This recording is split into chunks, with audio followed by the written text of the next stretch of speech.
These are the new voyages of the Starship Enterprise. Its mission, to explore strange new worlds, to seek out new life and new civilizations, to boldly go where no man has gone before.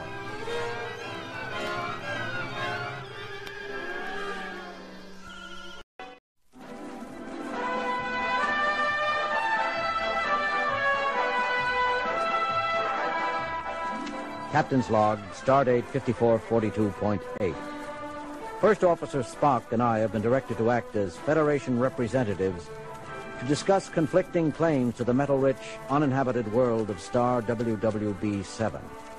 We are proceeding on course to the neutral world of Pomflens to meet with Ambassador Koft of the Klingon Empire and Envoy Vendes of the Romulan Sphere. Enjoy yourself, Captain. I understand Pomflens is a very appealing world. But be sure and let the Klingons and Romulans know where we stand. I'm afraid we won't have much time for the former, Mr. Scott. This is strictly a business trip. Besides, the Romulans agreed to this meeting, provided all participants remain within the confines of the Pomflensian off-planet mission. Which means no sightseeing and no waste of time. I might have known you'd look at it like that, Mr. Spock. Mr. Scott, I did not know you exhibited tendencies towards telepathy. Haggis. Mr. Kyle. Yes, Chief. Prepare for beam down. Are you ready, Captain, Mr. Spock? Ready. Ready, Chief.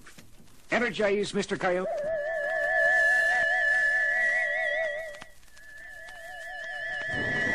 Hello. What? And greetings. I'm Captain Kirk of the USS Enterprise. And this is Mr. Spock, my first officer. How farest thou, Captain? Call me Amelod of the Bureau. I represent the government of Pomflens. Ambassador Koft and Envoy Vendes await you in the conference bubble. I have been directed to escort you there. You are several minutes late. The Klingon Imperial Representative Koft has displayed much temper. Sounds like Koft, all right. The other Federation representative is already here, too. Other representative? Amelod.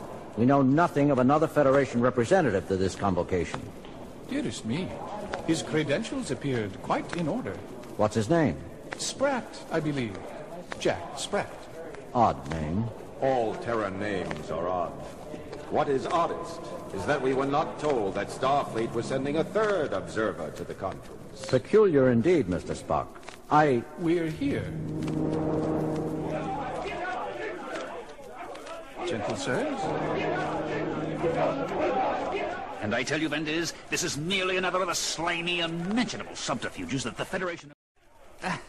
Captain Kirk, Mr. Spock. So delightful to see you again. The feelings are mutual, Koft. Yes. Well, allow me to introduce First Officer Cattell of the Imperial Battle Cruiser Avenger. Officer Cattell.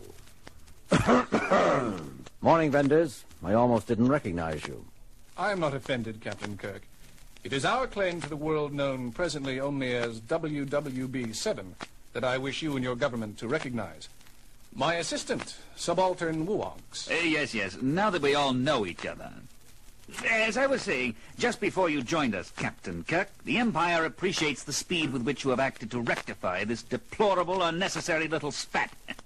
Hopefully, everything can be resolved to everyone's satisfaction with as much speed as possible. Well put, colleague. To that end, I presume to open formal negotiations with the traditional toast. An exceptional local vintage, I am told. I took the liberty of determining in advance that it would be both tasteful and palatable to all of us. To the successful apportionment of rights. To a rapid resolution. To truth. Spock, you enjoyed it. I didn't think you cared for alcoholic beverages. Protocol, Captain, required. Now, to business, gentlemen. I'm sure that you, Vendes, and you, Kirk, immediately see that... A moment, Mr. Ambassador. Really, Spock, considering Koft's temper, do you think it wise to interrupt him already? I call your attention to the back of the room, Captain. What are you two muttering about? The back. Oh, I see, Spock. You there. Come out where we can see you. Oh, me? You're the only other person in this chamber. Are you supposed to be a representative from Starfleet? My name's Spratt. Actually, I'm more of a neutral observer. Kirk, what's the meaning of this? That's what I'm trying to find out, Mr. Envoy. Neutral observer, For whom? Captain, never mind. The Pomflensians apparently accepted him. Let's get on with this. That face. What are you mumbling, Spock? Nothing. Oh, all right. Look, Mr. Spratt, I don't know who you are or what you're doing here. But if you took advantage of the Pomflensians... A notoriously backward people. Polite. That's what I said, wasn't it? That face. Captain, I know I've seen that face somewhere. And let him stay. He can do no harm. I, too, wish to proceed to a speedy conclusion of the conference. That's right. Go right ahead, gentlemen. I'm just here to observe. Well, if you and Koft are both willing... As I was saying, gentlemen, That face. it is well known that the Imperial Klingon claim to WWB-7 is totally without foundation, based wholly on rumor, and a highly unlikely landing by a drunken scout pilot. It has no real legitimacy whatsoever. Captain, request permission to return to ship. I require a full medical checkup. My hearing appears to be going... No, Spock. I think... I heard it, too.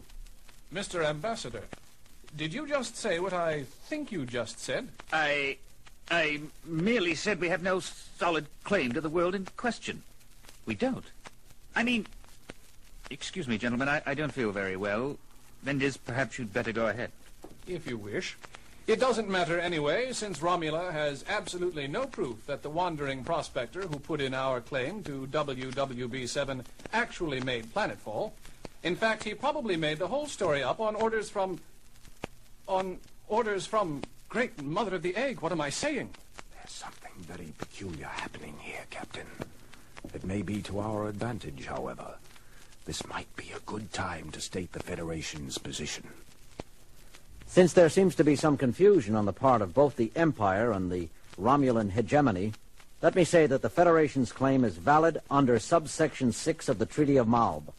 Of course, everyone knows that the treaty is of dubious legitimacy and... Most peculiar. Ambassador Koft, Envoy Vendiz, if you two bloodsuckers are agreed, You're overwrought, Kirk. However, under the circumstances, I don't excuse you.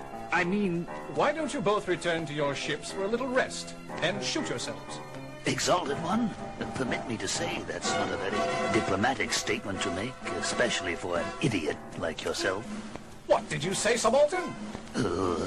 Why, nothing, Exalted One.